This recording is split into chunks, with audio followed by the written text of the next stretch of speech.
Sí, Sara, es la que queda aún. Gracias, presidente. Buenos días. Preguntarle de qué va la reunión de hoy con los consejeros del Instituto Nacional Electoral. ¿Cuál será el mensaje? Pues básicamente intercambiar puntos de vista. No hay una agenda definida, es una conversación, desde luego con el propósito de trabajar en forma coordinada, cada quien en el ámbito de sus competencias, pero con el propósito de hacer valer la democracia en el país, de que ya no haya influyentismo, que actúe el INE con absoluta autonomía, que no dependa ni del gobierno ni de grupos oligárquicos. También que se respete la voluntad del pueblo, que se destierre para siempre el fraude electoral que tanto daño causó a México, que haya elecciones limpias, libres. Sobre eso, básicamente. ¿Usted ve condiciones para un nuevo INE, para una nueva relación ahora Sí, con la composición que hay? Pienso que hay condiciones inmejorables para inaugurar una etapa nueva. Hacen falta algunos ajustes a la legislación, pero lo más importante de todo es que las autoridades electorales sean mujeres, hombres con integridad y principios, auténticos demócratas, no empleados de las minorías, no gente sin principios, sin ideales,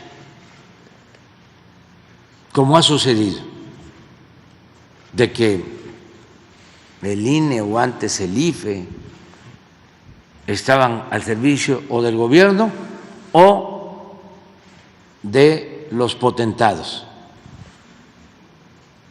y llevaban a cabo fraudes electorales, legalizaban, legitimaban fraudes electorales. No solo en la época posrevolucionaria, sino en los tiempos recientes, lo que hicieron en el 88, lo que hicieron en el 2006, en el 2012, y fraudes en los estados, en los municipios. Era el distintivo de lo electoral en México, el fraude. Nada que ver con lo que sucedía en otros países. Era una vergüenza cómo votaban los muertos. Lo hicieron en el 2006, cómo rellenaban las urnas, falsificaban las actas, cómo utilizaban dinero a raudales para imponer a candidatos de los potentados para imponer sus políticas antipopulares, entreguistas, para mantener el régimen de corrupción, de injusticias, de privilegios. Todo esto que fue una pesadilla hasta hace poco. Entonces, ojalá y en efecto se inaugure una etapa nueva, porque no es un asunto de la gente, del comportamiento del pueblo, tiene que ver con los mapaches electorales, tiene que ver con el uso del dinero, del presupuesto para la compra de votos, el tráfico con la pobreza de la gente y toda la falsificación de los resultados, la falta de transparencia. Y sí, falta una reforma, pero con lo que se tiene ahora me gustó, y ya lo expresé, la actitud de la presidenta del INE, que se redujo el sueldo, porque ¿cómo un servidor público va a ganar 2, 3, 4 veces más que el presidente si lo prohíbe la Constitución? ¿Por qué violar la Constitución de esa manera, flagrantemente, descaradamente, que es lo que hacen los ministros de la Corte, magistrados y los del INE que estaban, y de organismos supuestamente autónomos? Imagínense, les dieron en el Poder Judicial, uno de los ministros, Leguleyo, inventó un amparo para que siguieran cobrando lo mismo. Tienen en el Poder Judicial, y eso considero que se debe de tratar cuando se apruebe el próximo presupuesto, tienen un fideicomiso, un guardadito de 20,000 millones de pesos para mantener todos estos privilegios. Pero bueno, es un exceso que cueste en las elecciones 20,000 millones de pesos al año. Sin embargo, pues ya se está avanzando, porque el proceso de selección ahora fue más transparente, más profesional. Antes era una encerrona entre los dirigentes de los partidos. Dice que si había que designar a 5, 2 para un partido, 2 para el otro y 1 para los más pequeños. Y hacían la faramalla de que se votaba, pero ya estaba cocinado todo. Así era. Así entraron los que salieron. Creo que fueron 3 para el PRI, 4 para el PAN y 1 para el PRD. Y lo mismo para el Tribunal Electoral.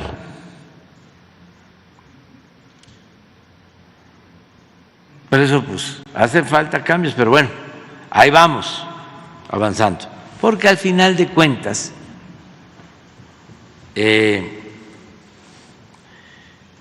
lo más importante es que la gente vote y defienda su voto. Y eso lo ha venido haciendo el pueblo de México. No solo va a votar y se va a su casa, no, vota y se queda por ahí pendiente. Y está la gente más organizada y no se dejan comprar, porque antes, en el mejor de los casos, compraban a los representantes de los partidos en las casillas para que hasta firmaran el acta de escrutinio. Cuando yo fui candidato a gobernador en Tabasco en el 88, ni siquiera nos permitieron tener representantes en las casillas. Por eso digo, los compraban, ya sea que iban para firmar el acta o no se presentaban, los iban a ver un día antes a sus casas y los maiciaban. Entonces se apoderaban de la casilla. Pero cuando les hablo en el 88, nos pedían para tener representantes en las casillas que fueran originarios de la sección electoral.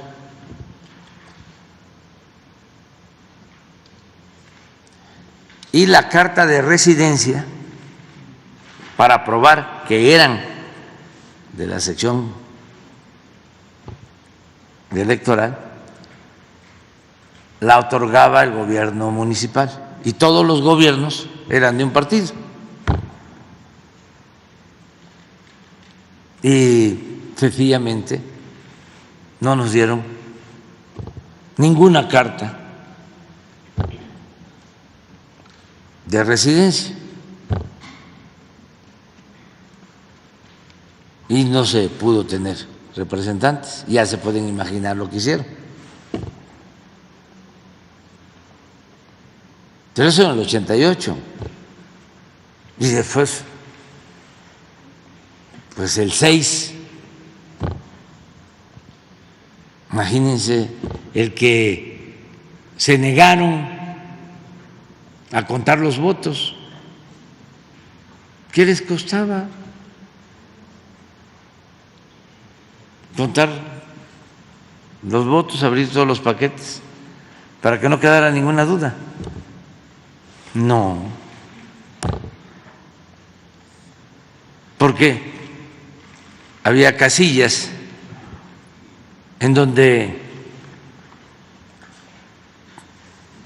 existía un padrón o estaban registrados 400 ciudadanos y habían votado por Calderón 500.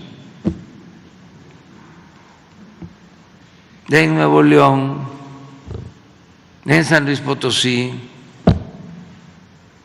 en el norte, se alió en ese entonces el PRI y el PAN. Y el PRI le ayudó al PAN en el fraude. En Puebla, por eso no tocaron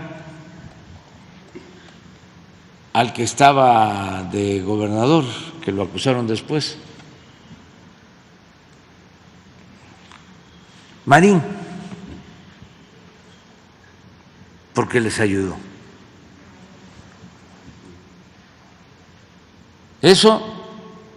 Todo esto para los jóvenes, porque se olvida, ¿no? Eso fue en el 2006, que el PRI le ayudó al PAN. El candidato del PRI a la presidencia era Roberto Madrazo. Y una vez declaró que yo iba arriba, hasta lo que había visto. Ahora piensa distinto, desde luego. En su momento no se atrevió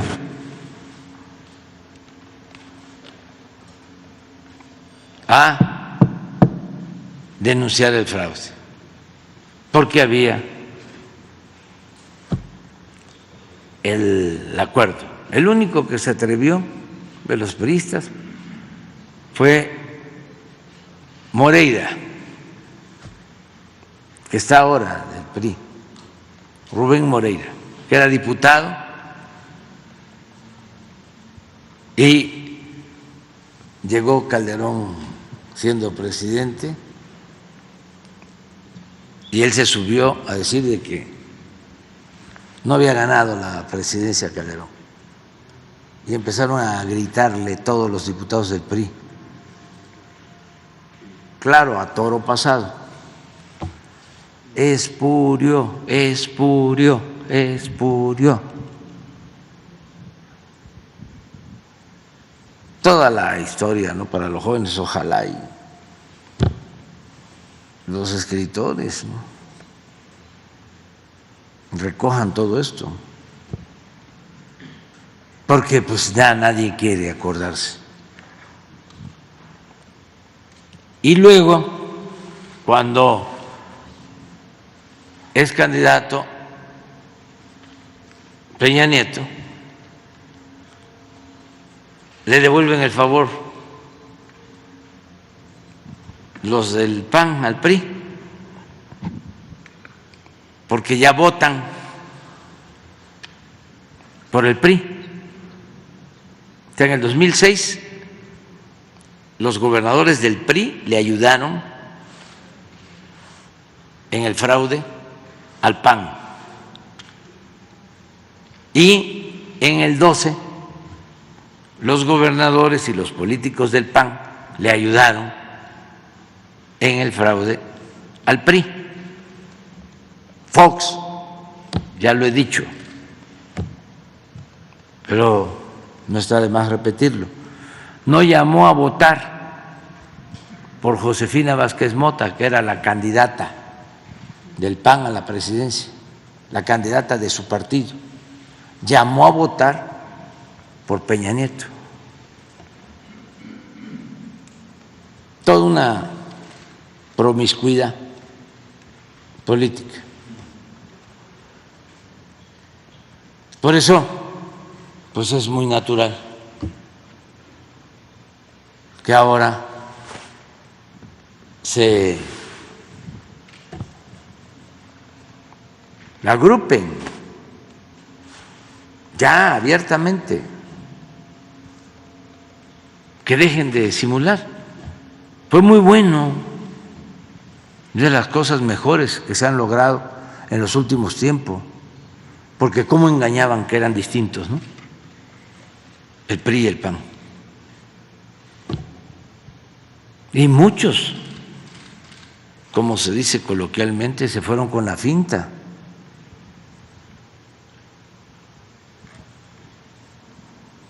Hasta creyeron en que iba a haber un cambio. La gente inocente, entusiasmada, ¿no?, en el 2000 llenó el Ángel de la Independencia en la noche, porque venía el cambio con Fox. Una gran traición, una simulación. La misma oligarquía, como ya estaba muy desgastado el PAN, necesitaban una remozada al régimen oligárquico que dominaba y engañaron a muchos. Pero bueno, vamos a iniciar una nueva etapa. Esta es una plática con los miembros del Consejo del INE y es para que actúen con absoluta independencia. Nosotros no nos atrevemos a recomendarles nada. No es como antes. El que estaba, por ejemplo, antes de presidente, recibía línea de Los Pinos. Yo recuerdo que de repente le dan su registro como candidato al que era gobernador de Nuevo León. Y no había conseguido la firma, nada. Fue una instrucción, línea.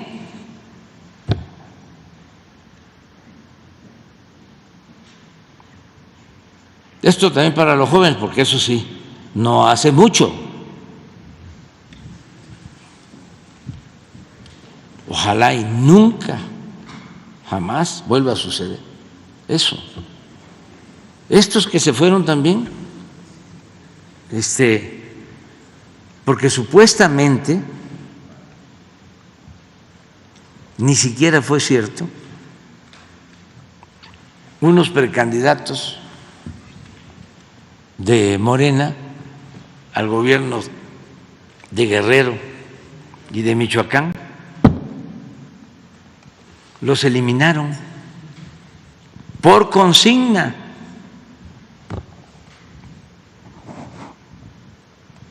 Y estaba de presidente el que salió y otros.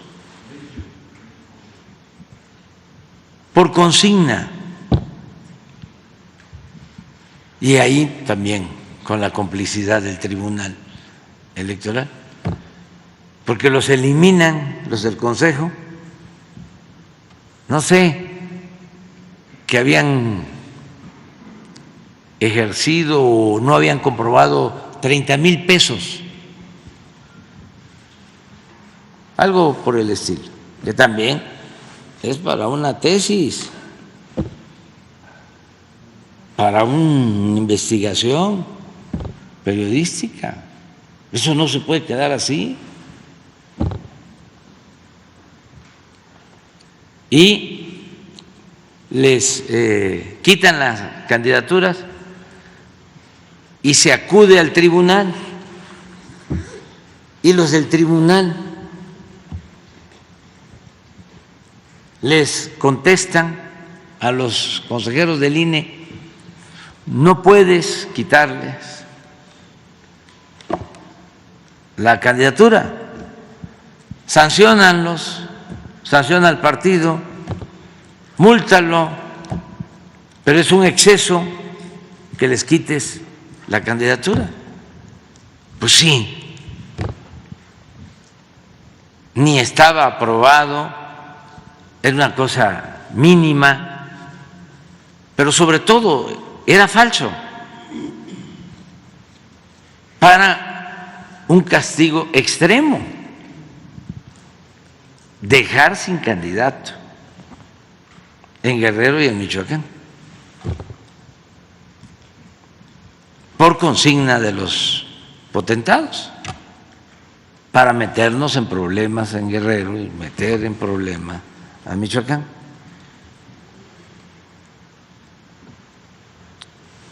¿Qué responde el INE al tribunal? de que no,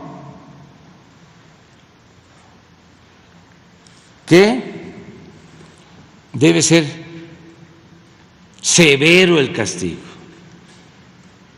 y no reconsidera nada. ¿Y qué hace el tribunal ya para entonces? Acepta. Se contradice lo que había expuesto originalmente, lo desecha, porque ya había consigna política. Una vergüenza. Y por eso lo del INE no se toca. Y todo ese engaño también a mucha gente que se creyó de que lo que buscábamos era destruir el INE para que el gobierno nuestro dictatorial manejara el INE.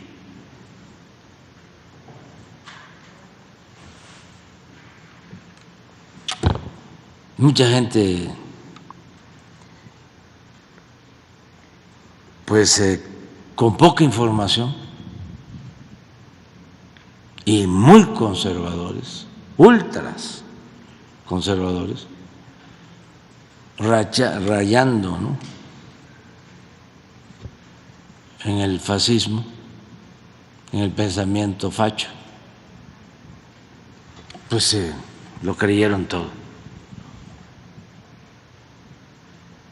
Todo.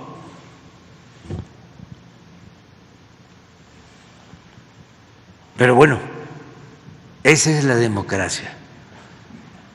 No podemos pensar todos de la misma manera. Presidente, y preguntarle sobre la designación del candidato de Morena, en el entendido de que se trata de un proceso complejo, sobre todo porque usted ha dicho que se va a dejar de lado ya el dedazo y todas estas viejas prácticas. Un proceso que usted pretende sea nuevo, pero que se va a jugar con las reglas ya escritas. Entonces, si no se corre el riesgo de incurrir en actos anticipados de precampaña, ya que el proceso electoral formalmente inicia hasta dentro de unos meses. Ya se impugnó por parte de un partido, de Movimiento Ciudadano, ante autoridades electorales. ¿Qué riesgo se corre de que sean sancionados por este hecho? Pues no, porque no están eligiendo, según estoy enterándome, al precandidato. Es un coordinador o coordinadora de la transformación.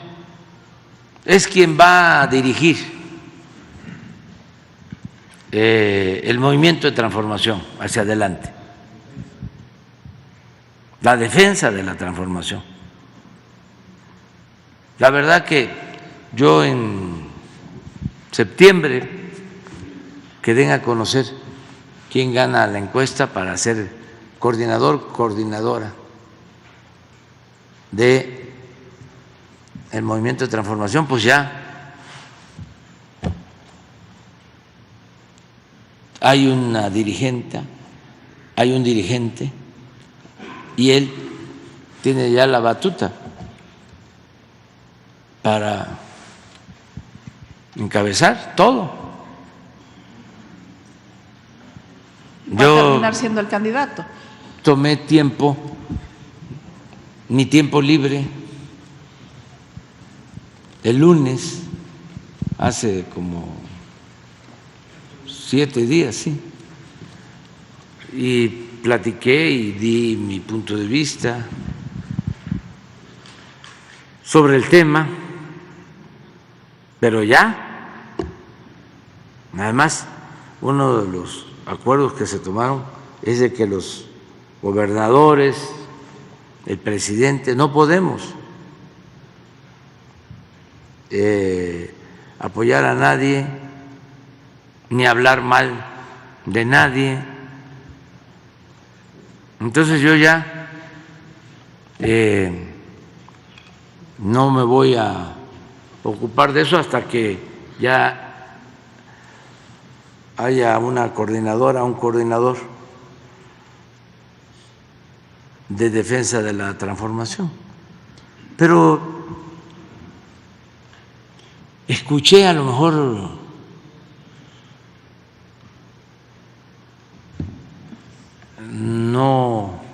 no era cierto de que el presidente del PAN había anunciado que ayer iba a dar a conocer las reglas para elegir al candidato del bloque conservador. No dieron a conocer nada, pero sí lo mencionó. ¿Mande? Sí. El Frente Cívico también anunció. Llamó a una conferencia de prensa e incluso aquí yo dije que qué bueno, ¿no?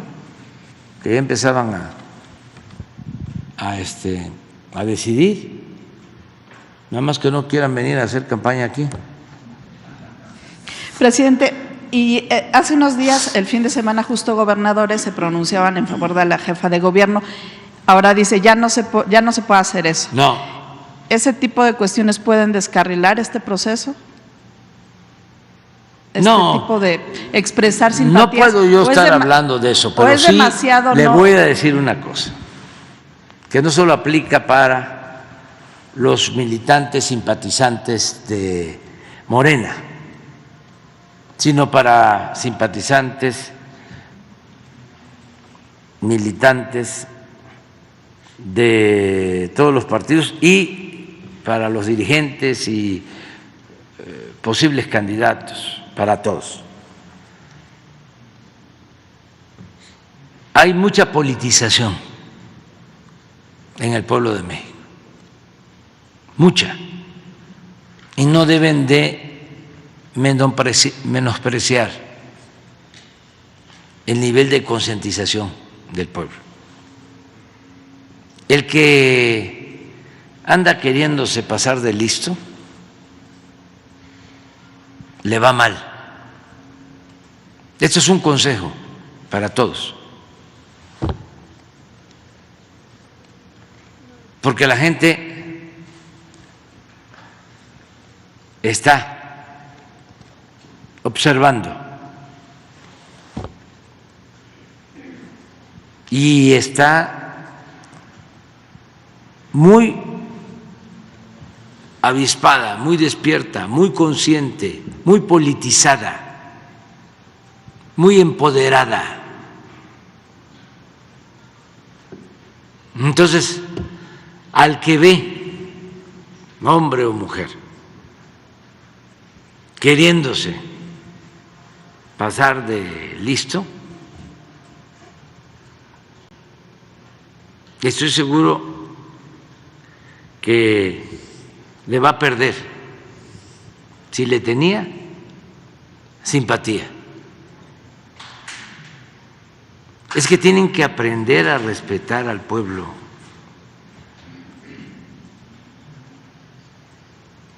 No menospreciarlo. Ya no es el tiempo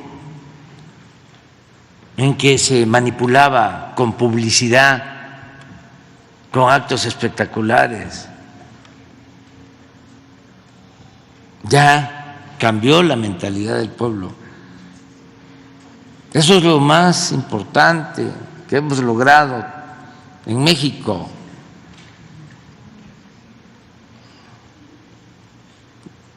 Baste ver las redes sociales. Además, las pláticas en el mercado, en las tiendas, en las carnicerías, en el metro, en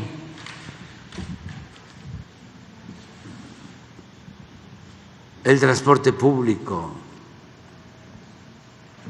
a la salida de los templos, en el parque, en la familia, en las casas. Es otro país. Ayer estaba viendo en redes sociales Fíjense, a ver si está por ahí, es Armando Rocha, y me van a decir si no es cierto lo que pone. Pero fíjense la profundidad del análisis y la capacidad de síntesis. Pero así como él, muchísimos. Una donde dice de lo que pensaban nuestros adversarios de la mañanera en el primer año, lo que decían de la mañanera, en el segundo año, en síntesis, lo que difundían acerca de esta conferencia. A ver si lo encuentran, ojalá, que me gustó mucho porque es inteligente, es cierto y está bien expuesto.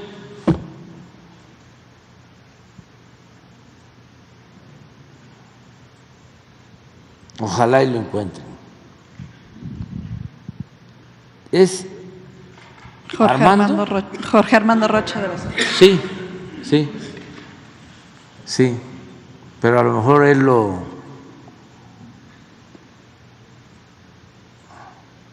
Bueno, lo vi ayer.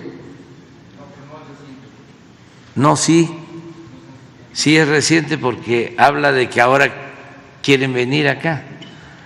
Y antes decían de que que nadie veía las mañaneras o algo así, pues. En fin. Mientras le pregunto si quiere una última cosa sobre este asunto. Me salta un poco a título profesional y personal que se haya incluido esta norma en el Consejo Nacional de Morena de prohibir a los candidatos ir a medios conservadores y reaccionarios. Si no, derivaría esto en censura, no tendría que no sé si, no prohibir. Si se use la palabra prohibir, pero… Bueno, dice, evitarán los medios reaccionarios y conservadores. Sí, es como que, sí, como que no vayan, ¿no? Está prohibido prohibir. Evitarán, evita, ¿no? Si puedes. O sea, no es obligatorio. No, porque no es prohibir. Sin embargo, está más que demostrado que la mayoría de los medios de información o llamados de información son de manipulación y están al servicio de la oligarquía.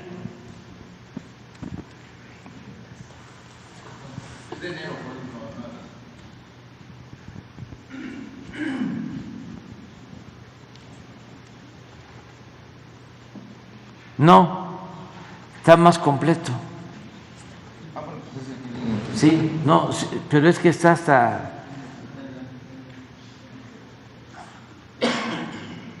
Eso, yo creo que es de ayer.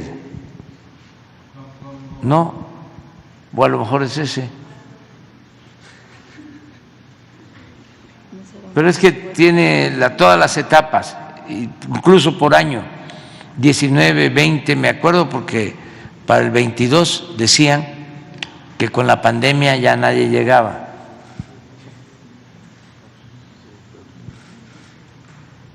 Y Sara, en el periodismo, en los medios, cuando se lucha por una transformación, independientemente de lo informativo, también se asume una postura. Era periodismo lo que hacían los Flores Magón y era periodismo lo que hacían los del debate que defendían a Porfirio Díaz. Pero bueno, los que luchaban en contra del porfiriato, pues veían al debate o al llamado imparcial como medios reaccionarios, que lo eran. O sea, no es cierto de que haya medios en México en la actualidad independientes.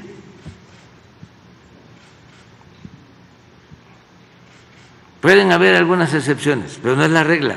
La mayoría de los medios tiene partido, defiende intereses. Por eso no informan, por eso manipulan. Tienen una actitud política y es una actitud política reaccionaria. Y pues está bien que quienes luchamos por la transformación, que es luchar por el pueblo, para que no sigan oprimiendo al pueblo, para que no sigan humillando al pueblo, también podamos defendernos, ¿no? Y decir, participar en esos medios. ¿por qué vas a ir allá si esos están en contra del proyecto de transformación? No en contra del presidente, no en contra del candidato, no en contra del partido, en contra del pueblo. Eso es lo más natural. Que no haya simulación, pero también, por encima de todo, somos libres. El que quiera ir con lo de Mola, que vaya, nada más con cierta precaución. Mire, esto es lo que sucede en la actualidad. La oposición y las mañaneras. No es. Es otra persona, pero es el tuit. Sí, 2019. Es una ocurrencia de López. A los jóvenes también, porque ni modo que se reproduzca en la televisión. Pero hubo una serie que hizo Mandoki que se llamó ¿Quién es el señor López? Cuando estaba la guerra sucia, el vocero de Fox, Rubén Aguilar, empezó a decirme el señor López, y así, como si fuese una ofensa, un menosprecio. Entonces, Luis Mandoki hizo un documental muy bueno que se llama así, ¿Quién es el señor López? Pero desde entonces ya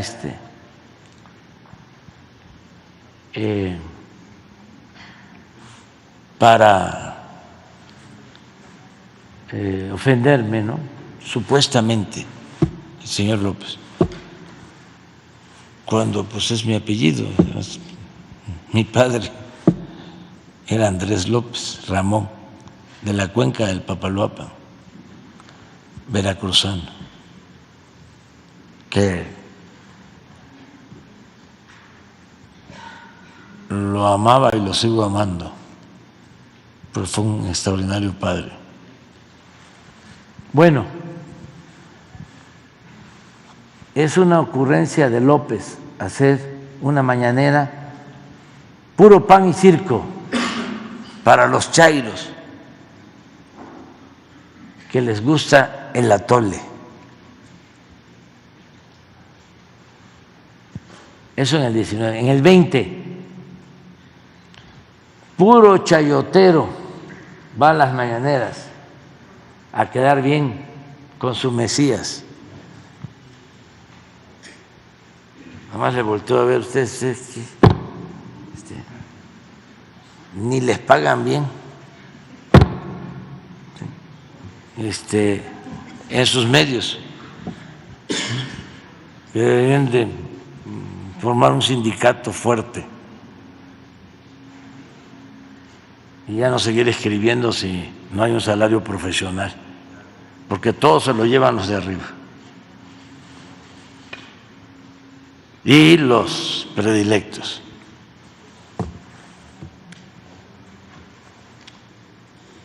En el 21 ya nadie va a las mañaneras por la pandemia. Están abandonando a López.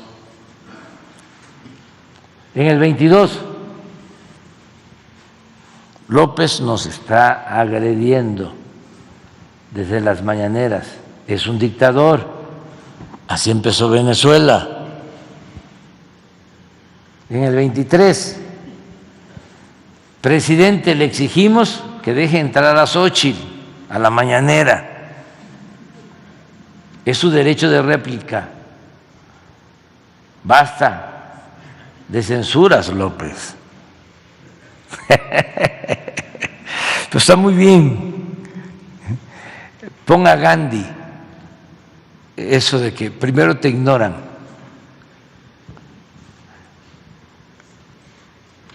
También para los jóvenes, para que vean la importancia de la vía pacífica, de la no violencia.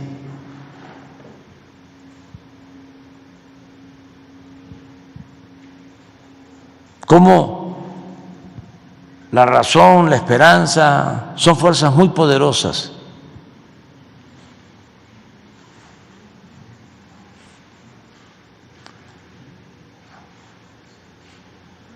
Primero te ignoran, después se ríen de ti, luego te atacan, entonces ganas.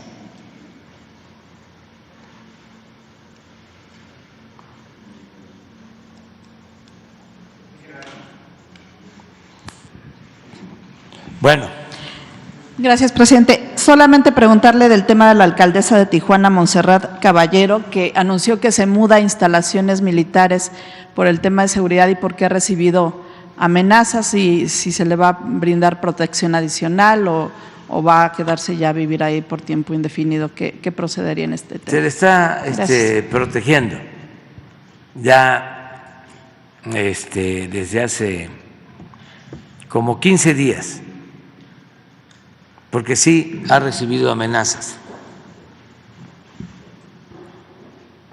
y se decidió protegerla, se habló con ella y se llegó a ese acuerdo de ayudarla, protegerla, y lo vamos a seguir haciendo. Vamos a ver cómo evolucionan las cosas, siempre tomando en cuenta su opinión, la opinión de ella. Fue una amenaza para la gobernadora, para la presidenta municipal y para el senador Bonilla. Así fue, ¿no? Sí, sí. Y no se tienen muchos elementos, pero es mejor prevenir que lamentar. De grupos de la delincuencia. En los tres casos. en los mismos momentos y términos. También quiero aprovechar para, bueno, vamos adelante. ¿Ya? Vamos por acá.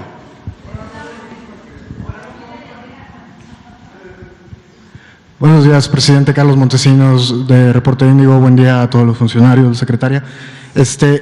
Respecto a esta reunión que tendrá esta tarde con su gabinete legal y ampliado, haciendo un recuento sobre todos los funcionarios que se han mencionado tan solo como posibles aspirantes a las 9 gubernaturas que se van a disputar el próximo año, serían alrededor de una decena de secretarios, directores, coordinadores, etcétera, que podrían pues anunciarle su renuncia el día de hoy.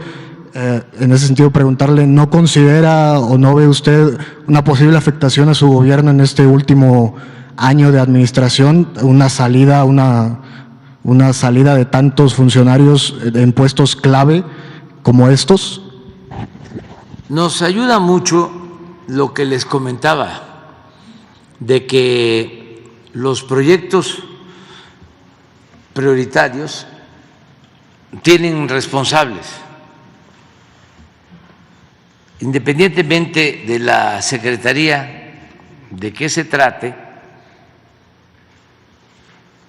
que tiene pues toda su estructura administrativa para atender todos los asuntos. Los proyectos prioritarios de una secretaría tienen responsables. Por ejemplo, tenemos 4 programas prioritarios para educación. Todos los estamos atendiendo, pero hay 4 prioritarios. Uno es el apoyo a maestras y maestros en sueldos, prestaciones, la dignificación del magisterio. En eso vamos avanzando, porque no solo tenían muy bajos sueldos, sino los habían maltratado cuando impusieron la mal llamada reforma educativa. Entonces ahora es distinto. ¿Quién atiende esto?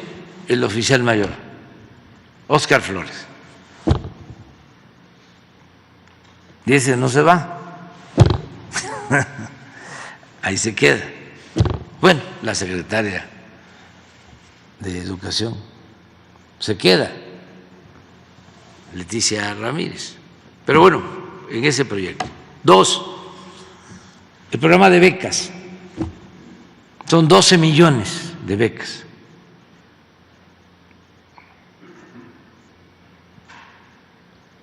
Tiene un coordinador, Abraham, es el que maneja. Ese no se va.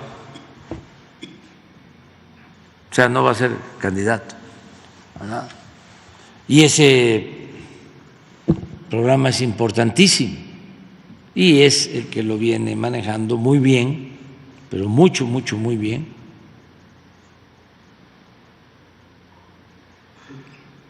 Entonces, segunda prioridad. Tercera prioridad, los contenidos y los nuevos libros de texto. Ya los terminamos, ya se terminaron los nuevos contenidos, ya se están distribuyendo los libros, millones de ejemplares para educación básica. Ahí nos ayudó Marx Arriaga, con maestras, maestros, un equipo muy grande, pedagogos, especialistas. Ya no fue la élite, ¿no?, de Krause y Aguilar Camín, que cobraban muchísimo por los contenidos y además avalaban contenidos que iban orientados a fomentar el individualismo, a hacer a un lado lo cívico, lo social. Acuérdense que se desapareció el civismo, la ética, la historia se ajustó a lo mínimo y ya no querían que se conociera la historia de México, nuestro pasado glorioso. Llegaron a decir que no había existido el Pípila porque nadie podía cargar una piedra tan pesada. O sea, quitarle hasta la imaginación a nuestro pueblo, el derecho a la esperanza, como si todo fuese racional y no hubiese lo místico. Y así muchísimas cosas. Que 7 leguas no era caballo sino yegua. Nada más que ahí sí no pudieron porque corrido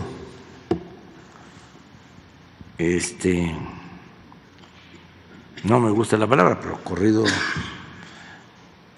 tiene más peso que el pasaje, ¿no?, histórico. Y sí se argumentó muchísimo, ¿no?, que era yegua porque todavía hasta hace poco, ¿no?, escuché una narración de que cuando Villa pacta la paz con Adolfo de la Huerta, que fue un buen presidente, don Adolfo de la Huerta, Villa le regala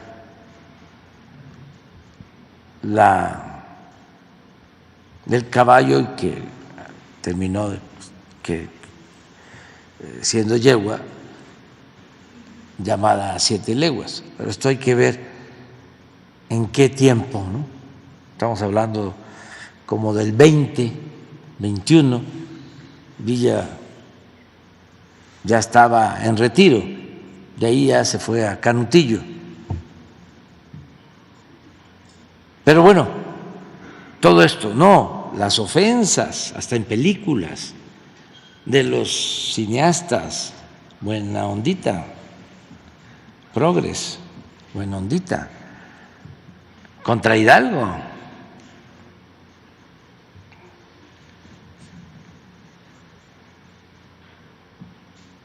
Y así, entonces, el encargado de los contenidos ahora, que es educación científica y humanística, pues está ahí y ya se avanzó y se va a seguir avanzando. Pero esa es una tercera prioridad. Y la cuarta es la escuela es nuestra. Ahí está una arquitecta joven, Pamela, de lo mejor. Ya llevamos atendidas como 105,000 escuelas que padres y madres de familia, las sociedades de madres y de padres de familia han recibido su presupuesto de manera directa para darle mantenimiento a los planteles educativos. Entonces, esos proyectos, lo mismo en el caso de agricultura, en bienestar. Les comentaba yo de que en todo hay un encargado. Les comentaba del caso del ingeniero Cedri, que pudo ser secretario de Comunicaciones, pero siendo subsecretario me dijo que ya no quería seguir ahí, pero que quería seguir ayudando. Y le dije, ayúdenme, ayúdenos, haciéndose cargo de que se termine la presa y el sistema de riego de Santa María en Sinaloa. Y allá está.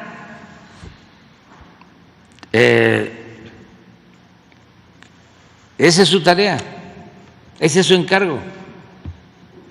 Pero imagínense para el gobierno de la República el que todas estas obras, acciones, ¿no?, salgan adelante. Entonces, por eso no perjudica, porque esa es tu pregunta, ¿no?, la marcha del gobierno. Además, vamos a sustituir en los casos en que vayan a participar como candidatos, vamos a sustituirlos por mujeres, por hombres con convicción, con principios. No va a haber ningún problema. Además, también tienen derecho a participar. A Rosa Isela le dije, ya ves que yo siempre digo lo que pienso. Dos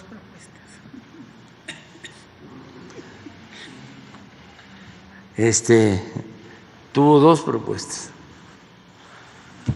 Y le dije, como dicen allá por mi pueblo, ¿vas a querer o no vas a querer?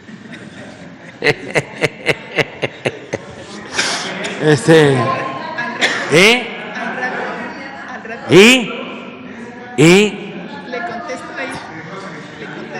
¿Ven? O sea, hay dos propuestas. Y yo le pedí que por favor me permitiera seguir formando parte del gabinete que él encabeza. Un gabinete histórico, un gabinete que tiene mucho trabajo y que trabaja para el mejor presidente que hemos tenido en los últimos tiempos. Así que él me propuso, me hicieron otra propuesta y le dije, ¿me permite seguir en su gabinete? Y creo que aceptó, presidente. No, ya hasta ahí, hasta ahí está bien.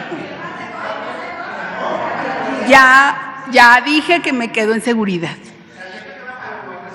A seguridad y protección ciudadana. Aquí seguiré sirviendo a los mexicanos.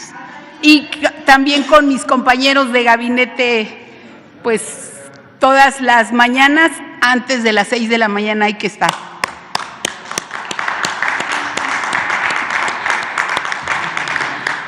y estaba tentador lo otro. La jefatura de gobierno.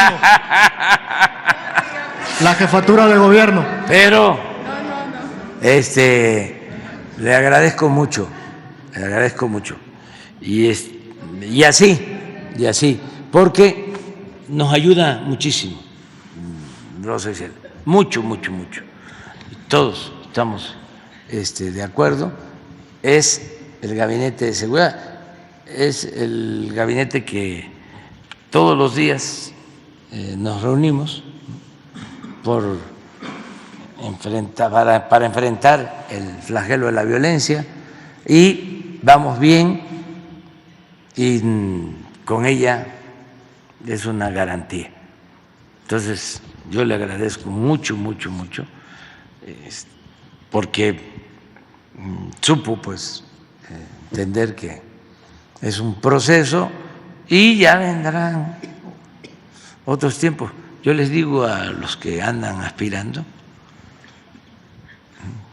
que son mis hermanos y mi hermana, les digo que yo fui 3 veces candidato. O sea que les queda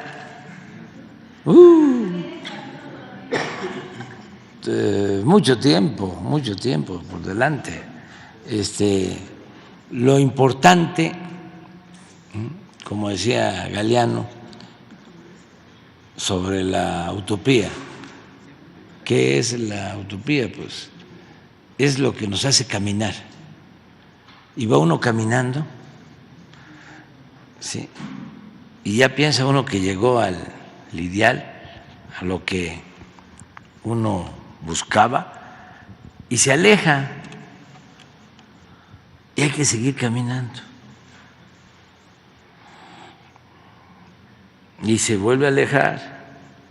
Y decía Galeano, el finado, gran escritor uruguayo,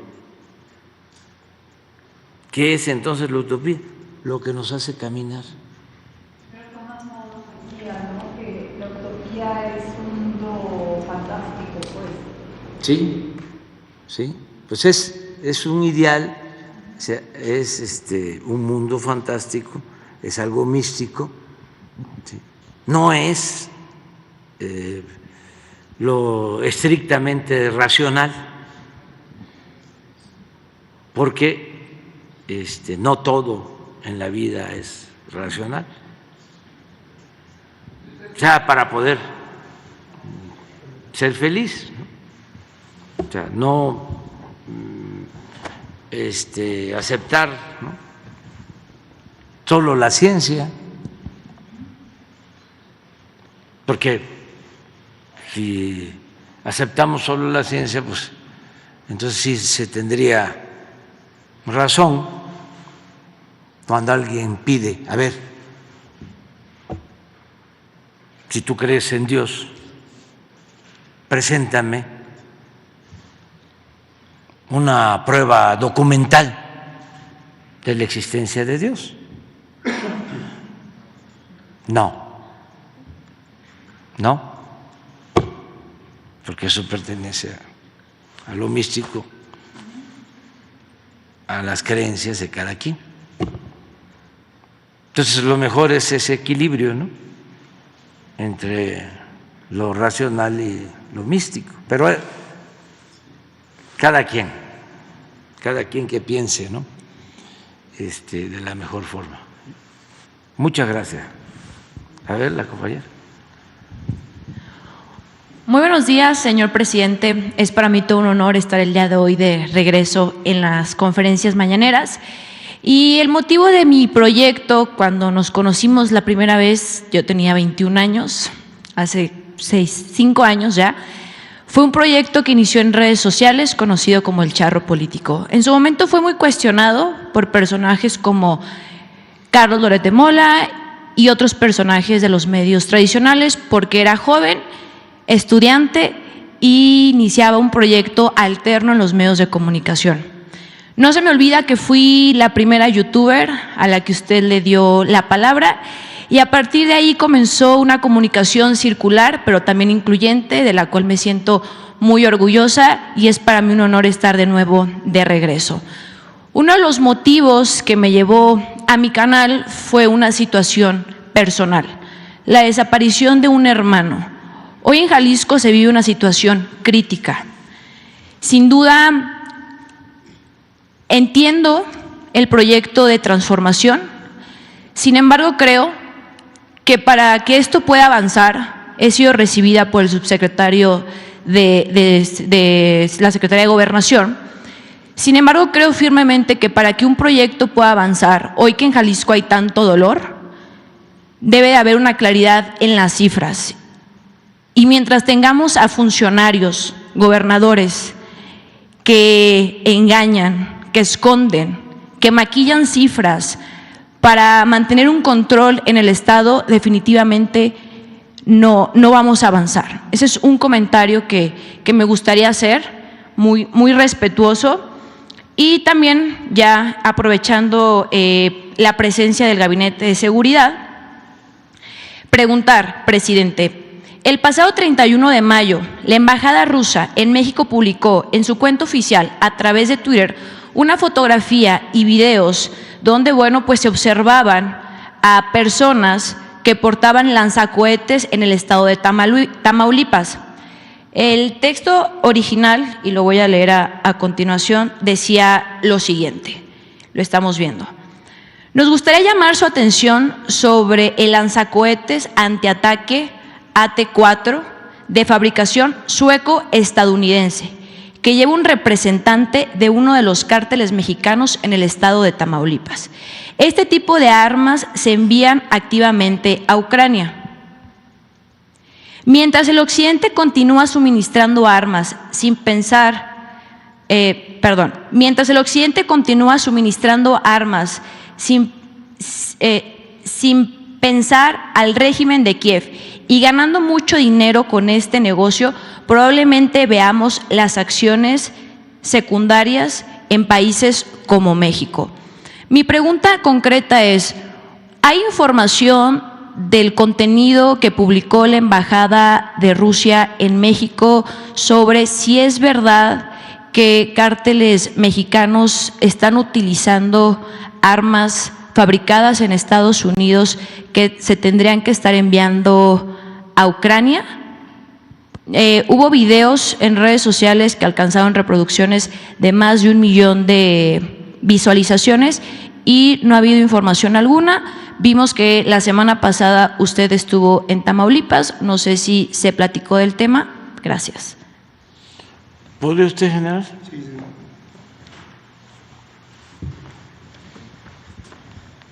Con su permiso, señor presidente. Bien, del armamento que se asegura a las organizaciones criminales aquí en el país, hemos informado en muchas ocasiones que aproximadamente el 70% de ese armamento es fabricación norteamericana. Siendo específico en los lanzacohetes, también hemos asegurado una cantidad importante de lanzacohetes a la delincuencia organizada. Hasta el momento, durante las agresiones que hemos tenido, no ha sido o no ha habido momentos en que la delincuencia utilice esos lanzacohetes en contra de las autoridades. No ha habido ningún caso. Sí los hemos asegurado, los hemos puesto a disposición de las autoridades, pero no se han empleado. Y también son de fabricación, muchos de ellos norteamericana.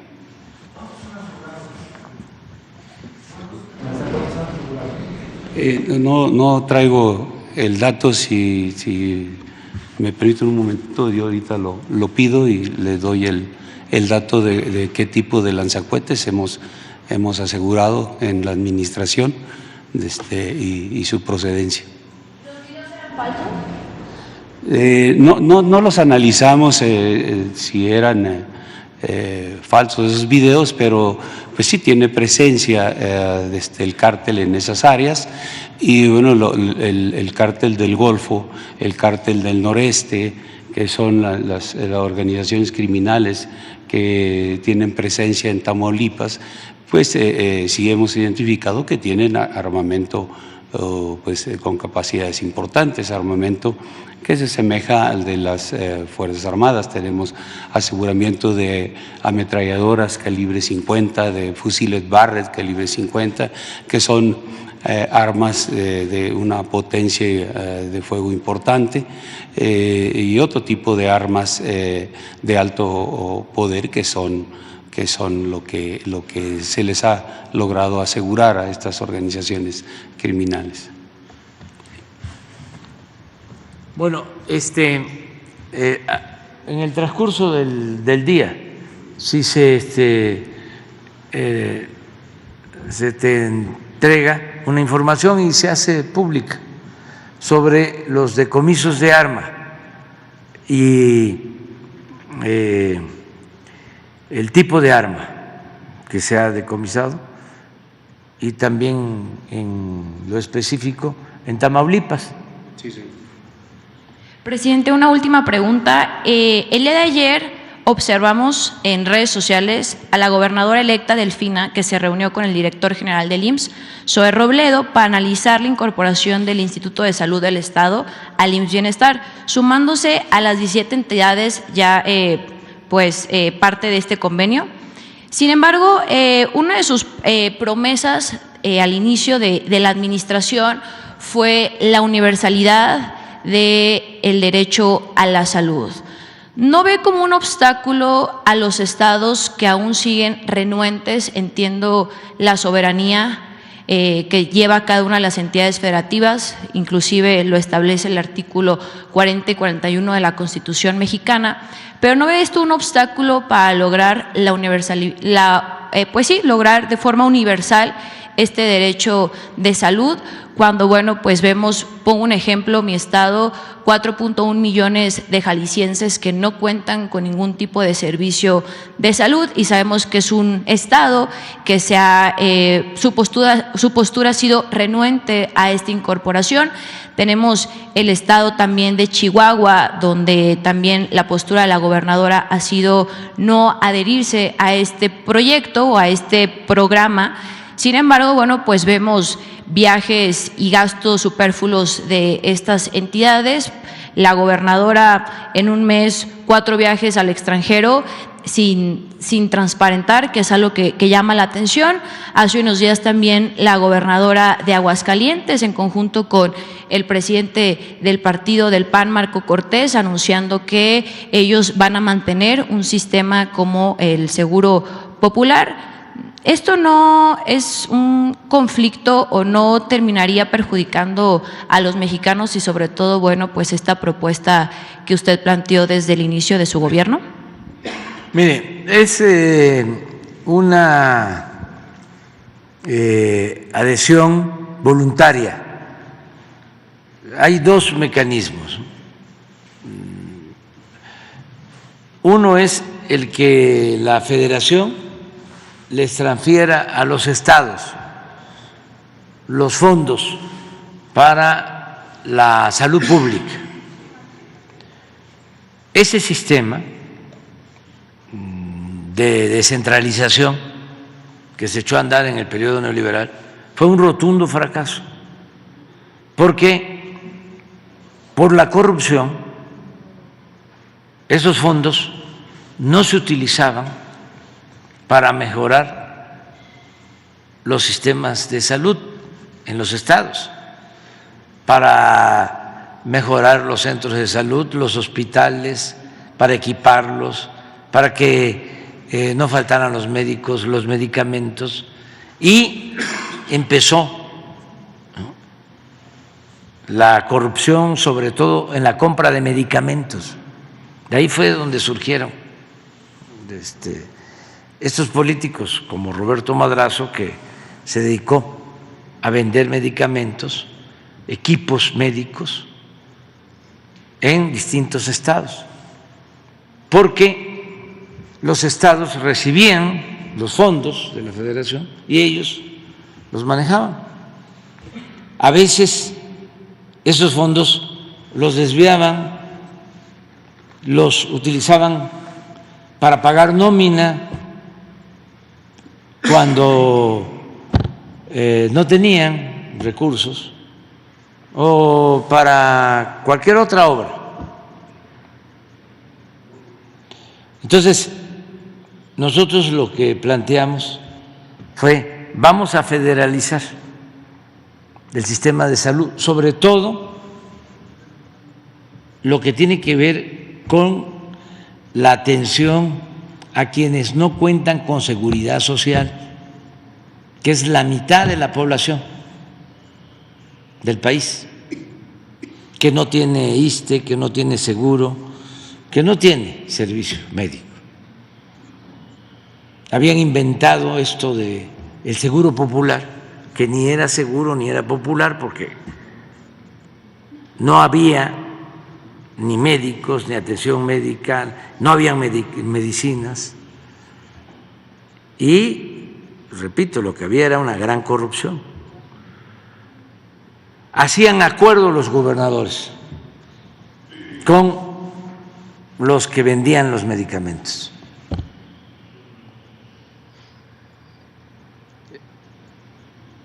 Cuando inicia el gobierno, yo ya conocía el sistema IMSS-Coplamar, porque cuando fui director del Instituto Nacional Indigenista en Tabasco, del 77 al 82 del siglo pasado, en el 80 se echó a andar este programa del Seguro Social para no derechohabientes, sino un programa para atender a la gente sin seguridad social, para población abierta, sobre todo para la gente más pobre. Entonces participé y constaté de que mejoró mucho el sistema de salud. Se crearon unidades médicas rurales y hospitales de 40 camas de segundo nivel, un cambio importante. Entonces, con Zedillo se lleva a cabo un, no sé si de la Madrid o Zedillo, yo creo de la Madrid, se lleva a cabo, fue de la Madrid, un programa de descentralización. Lo que hicieron con la educación, lo hacen con la salud. Le entregan todo el sistema de salud. Se queda la Secretaría de Salud Federal como un cascarón, sin nada.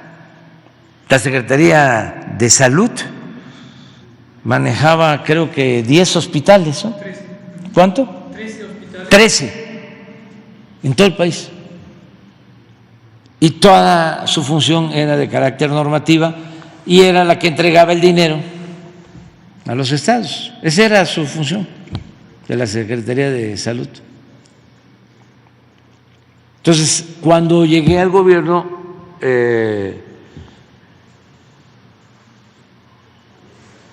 quise retomar el sistema aquel porque funcionaba muy bien y era lo único que había quedado federalizado.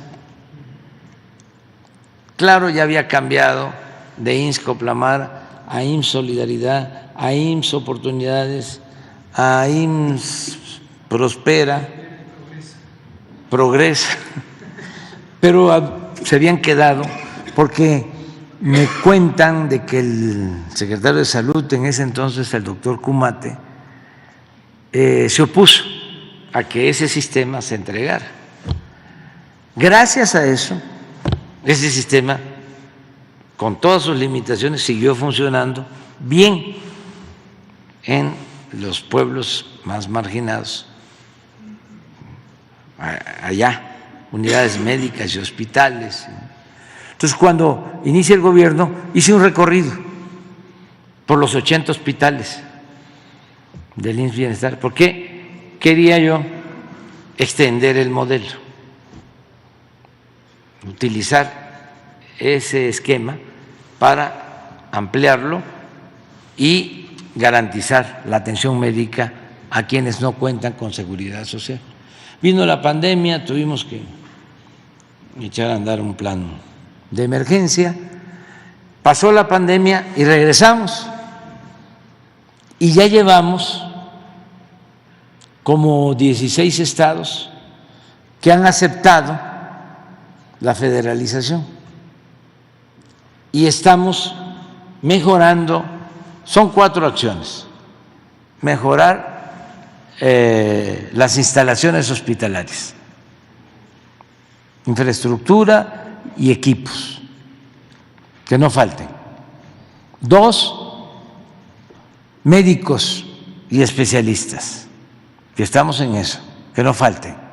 3, abasto de medicamentos. Y 4, vamos a basificar, ya lo estamos haciendo, a cerca de 100,000 trabajadores de la salud que estaban como eventuales, algunos con 15, 20 años como eventuales, y las plazas se las daban, ¿no?, a los recomendados. Bueno, todo eso lo estamos haciendo, pero es voluntario. Se firma un acuerdo con los gobernadores, gobernadoras, y ya llevamos estos 15, vamos a seguir avanzando, y no descarto, por ejemplo, yo tenía una información distinta en el caso de Aguascalientes, que era la única de los gobiernos del PAN que había aceptado, pero tú me estás diciendo ahora que mencionó que no, pero está abierto, ¿no?, a todos. El que no se adhiera, el que no acepte el sistema del IMSS Bienestar, que lo estamos mejorando, van a seguir recibiendo su dinero, como siempre.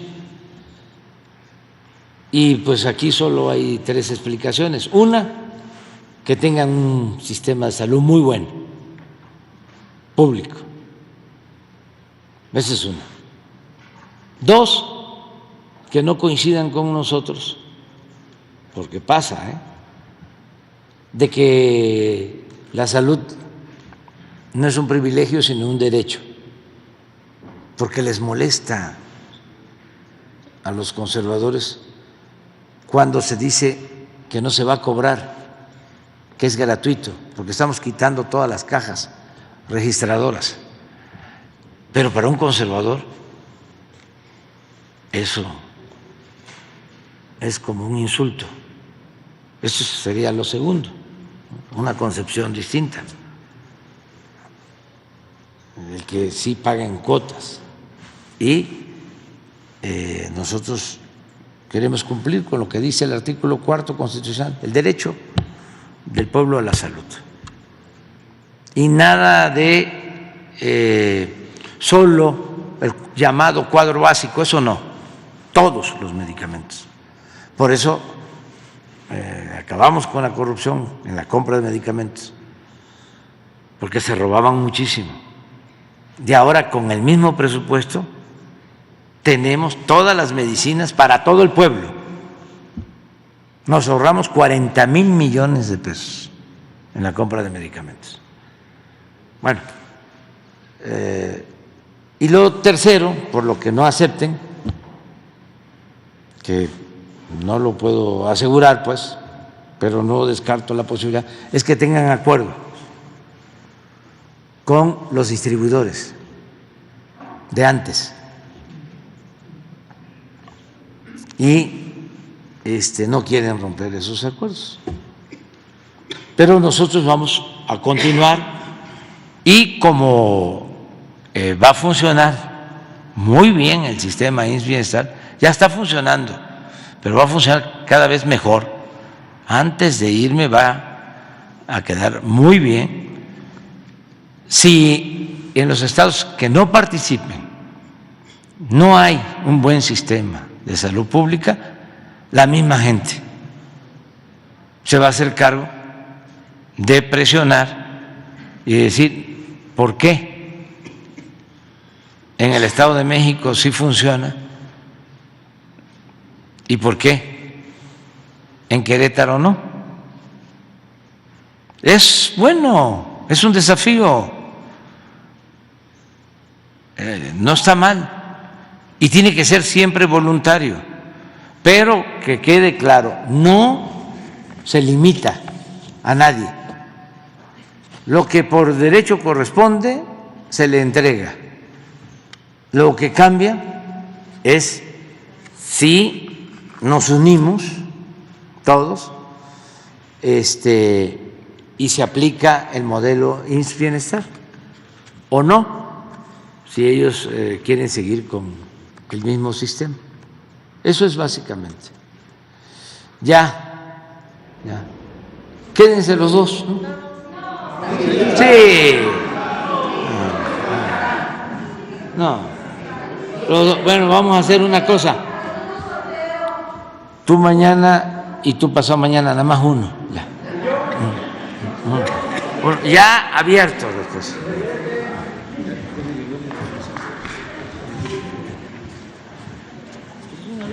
A ver, de una vez la información sobre lo que planteas.